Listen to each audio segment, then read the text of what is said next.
네, 안녕하세요. 반갑습니다. 두마라TV 한도 대표입니다.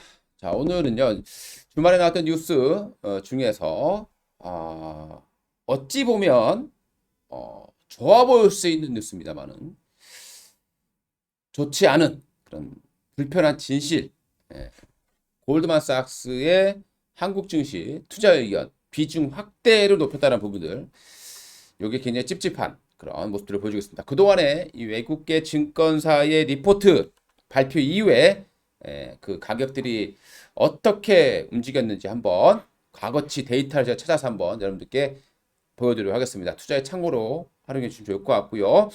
최근에 외국인들이 시장을 많이 올려놓고 있는 상황에서 반등 시켜놓고 이제 좀 차익 실현을 하려고 하는 그런 모습이 아닌가 우려되고 있는 상황입니다. 올해 내내 외국인들은 십몇 조를 매도를 하다가 9월 달 들어서요. 외국인들이 한 6조 가까운 그런 순매수를 했습니다. 그런데 이제 또 좀 징후가 좋은 모습은 아니다 이렇게 판단이 됩니다. 한번 뉴스를 보면서 설명드리겠습니다. 골드만삭스가요. 한국 증시 투자 의견 비중 확대로 높였다라는 얘기가 나오고 있고요. 뭐 아시아 증시를 보면 이제 인도를 팔고 뭐 인도네시아라든가 이런 것들도 팔고 한국으로 이제 매수를 해라 이렇게 보고서를 내놓고 있는 그런 상황입니다.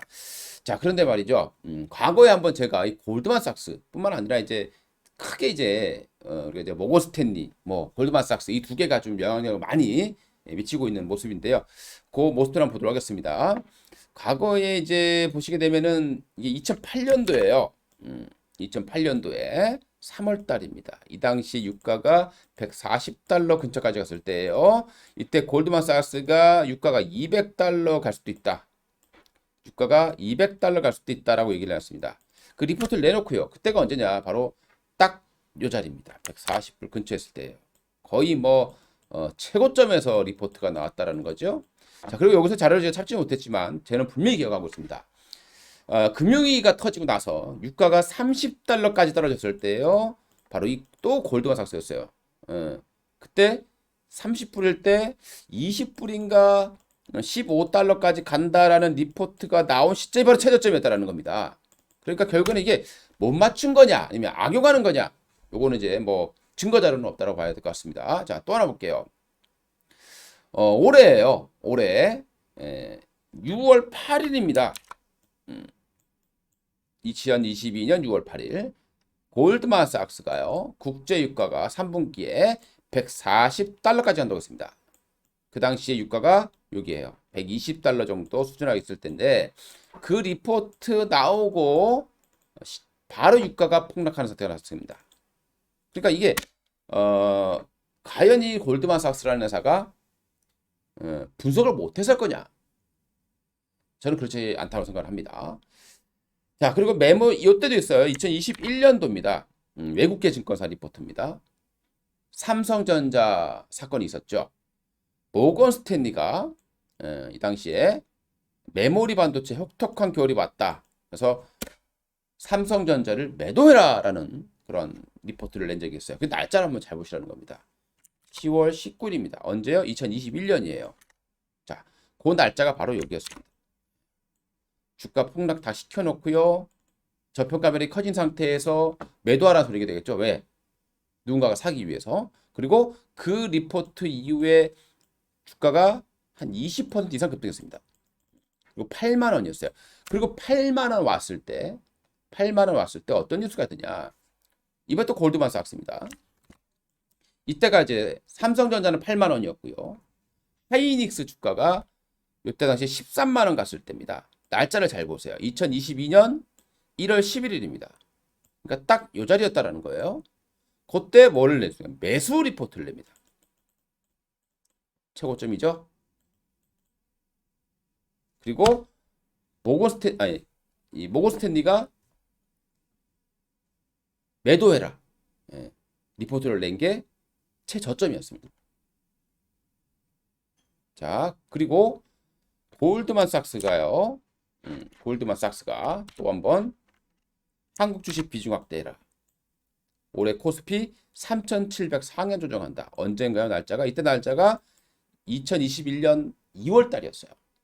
지수가 3,100포인트 갈 때였습니다. 이 당시 지수 3,100포인트였어요. 그런데 그때가 바로 지수의 최고점이었죠. 자, 최근에 외국인들이 한국 주식을 대량 매수했습니다. 그리고 지금 와서 골드만에서 또 매수세를 내고 있는 거죠. 자, 그런데 우리가 중요한 부분들은 있습니다. 우리가 어떤 패턴을 발생을 했을 때 외국계들이든 기관이든 간에 매도를 하다가요. 계속 매도를 하다가 이게 갑자기 순매수로 바뀌지 않아요. 여기서 뭔가 변화가 나옵니다. 팔았다가 샀다가 이렇게 나오다가 연속 순매수가 나오는 경우가 많다라는 거죠. 팔 때도 마찬가지입니다. 왜냐하면 계속 팔아버리면 다 같이 팔아버리기 때문에. 그래서 많이 사놓고요. 팔았다가 또 사고 팔았다가 또 사고 팔고 이렇게 나온다는 거거든요. 근데 최근에 외국계들의 매수 그 포지션을 보게 되면요. 여기서 계속 매수해 왔습니다. 그리고 하루밖에 매도를 안 했어요. 하루밖에 매도를 안 했죠. 여기에서 뭐 어떻습니까? 매도. 잘 보세요. 우리가 또 이게 있어요. 살 때도 많이 팔고 적게 사면, 그러니까 많이 사고 적게 판다. 또 많이 사고 적게 판다. 이거는 바닥 징후예요. 그런데 많이 팔고 적게 사고요. 많이 팔고 적게 사죠. 자, 그러면 시장의 조정 가능성이 높다라고 우리가 판단을 해봐야 될 것 같고요. 제가 얼마 전부터 또 지수가 저항권에 왔다라고 말씀드렸어요. 자, 이 선을 그었다라는 거죠. 자, 우리가 보통 21선이 하락으로 바뀌는 이 자리는 굉장히 강력한 저항대가 됩니다. 그런데 여기서 외국계 또 리포트가 나왔다라는 부분들은 무조건 우리가 신뢰할 만한 그런 내용은 아니다라고 봐야 될 것 같고요.